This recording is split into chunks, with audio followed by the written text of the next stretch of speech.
Quiero dar inicio a este monólogo rosa citando una frase de Audre Lorde que ha estado dando vueltas en social media en los últimos días por razones obvias. Es una frase que dice: algunos no hablamos por temor a decir lo equivocado en momentos en los que se están colectivamente pensando cosas trascendentales, pero no hablar también nos hace quedarnos muertos de miedo. Entonces, de alguna forma, siempre es mejor hablar. Y yo voy a aprovechar este espacio que tengo para conectar con todos ustedes para, de alguna forma, solidarizarnos de muchas formas con el movimiento Black Lives Matter. Desde que ocurrió en Minneapolis la muerte de George Floyd en Estados Unidos, muchas cosas han pasado, muchas polémicas se han abierto, muchas heridas han empezado a sangrar de nuevo, y es importante que todos, de alguna forma y en la forma que podamos, nos sumemos a esta discusión universal en relación a la importancia de combatir el racismo y cualquier tipo de discriminación social que no venga a lugar en un mundo que mira hacia el futuro y hacia la igualdad. Obviamente todos los que nos sentimos muy conmovidos por todo lo que está pasando, creemos en que es importante utilizar las plataformas públicas para sumarse a la discusión elevada e inteligente del tema. En Latinoamérica, que casi todos los países latinoamericanos son católicos, se dice mucho que antes de mirar la paja en el ojo ajeno, uno debería ver la viga en el propio, que esto viene de un versículo de la Biblia. Y yo pienso que con lo que quiero hacer justamente con este monólogo es una suerte de mea culpa, una suerte de: en Latinoamérica todos creemos, todos nos sentimos más allá del racismo, porque ¿cómo se puede ser racista viniendo de un continente absolutamente mestizo?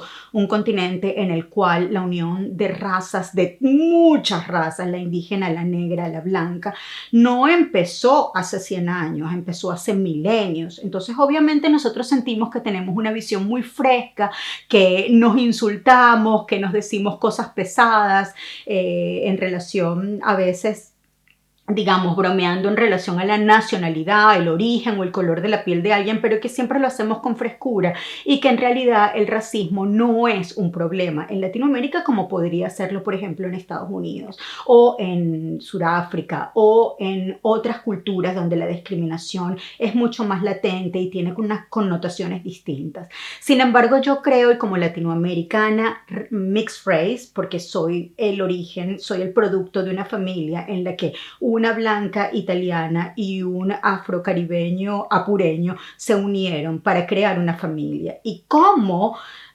una persona mestiza, creo que tengo el derecho de empezarme a preguntar algunas cosas y el deber de hacerlo público también.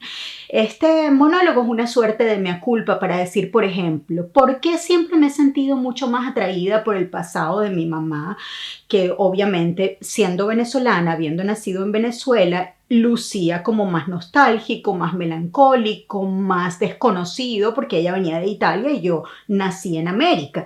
Obviamente, yo siempre he atribuido este interés mío por el pasado de mi madre como, bueno, simplemente porque obvio.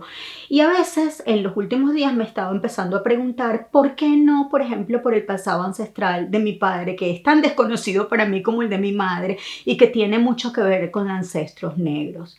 Estas son preguntas que nunca me he hecho, o que no he ahondado demasiado.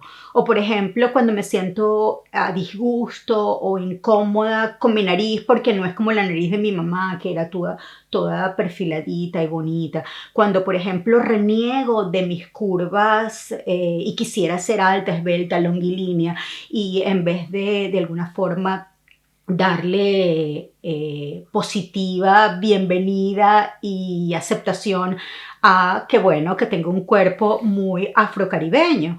O por ejemplo, recuerdo hace varios años que mi hijo Santiago me dijo: mamá, no digas más eso, porque yo decía mucho: ay, he estado trabajando como una negra. Y si bien es una frase que viene de la descripción y la aceptación de una realidad, es horrible perpetuar esas cosas sin darnos cuenta de lo que estamos diciendo. Y le agradezco mucho que haya tenido la conciencia, teniendo 6 o 7 años, de regañarme y decirme: ese tipo de cosas ya no se deberían decir. Y como eso, pues muchas anécdotas. Recuerdo a mi mamá cuando yo era pequeña defender en la calle a algún muchachito que por razones de clase social o incluso por razones raciales, después de haber cometido a lo mejor algún acto criminal menor, como haberse robado algo, quizás porque tenía hambre, cómo la gente disfrutaba humillándolo y mi mamá tomando la palabra para decir a viva voz que no estaba bien aprovecharse de de lo desvalido que podía él ser en ese momento.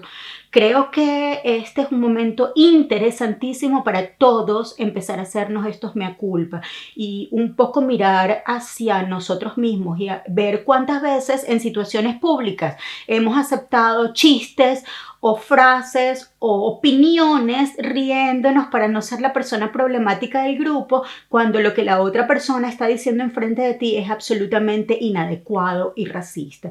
Creo que no lo voy a hacer nunca más y esta es una decisión que tomé esta semana. No me voy a seguir quedando callada cuando oigo algo que es inaceptable y que debería ser inaceptable para todos.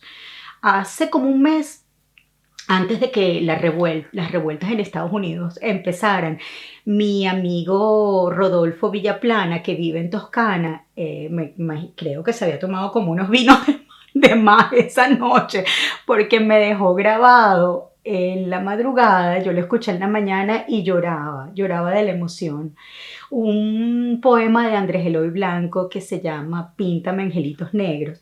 Y yo quiero concluir como colofón de este monólogo rosa, leerles un pedacito de ese hermosísimo poema que mi amigo Rodolfo me hizo recordar y que me lo leyó con tanta... Estaba como muy conmovido y me llegó al alma. El pedacito que les leo para decir adiós es este. Desengáñese, comadre, que no hay angelitos negros, pintor de santos de alcoba, pintor sin tierra en el pecho, que cuando pintas tus santos no te acuerdas de tu pueblo, que cuando pintas tus vírgenes pintas angelitos bellos, pero nunca te acordaste de pintar un ángel negro. Besos a todos.